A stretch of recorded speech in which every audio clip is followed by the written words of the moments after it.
Alright guys, time to do a review of this Thirsty Buddha soda. So this was at the Costco, and this is their version of like the Zevia sort of thing. And I'm not, it's okay. So far it hasn't really wowed me. The fizz is not as much as like Zevia. I actually got like a Costco pack and it got 3 flavors.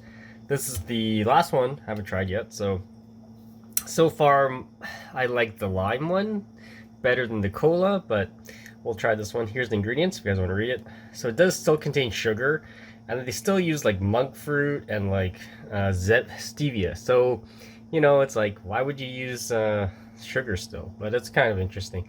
It does have quite a bit of fiber in there, so be aware of that.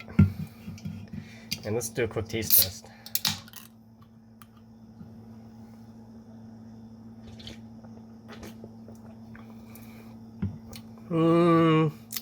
Okay, so the fizz is not good.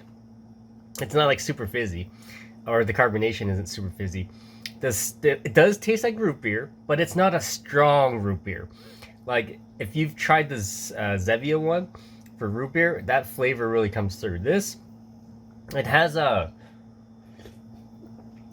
root beer taste, but it's not as strong as the Zevia. That's to me, that's what I find. So otherwise, it's not bad.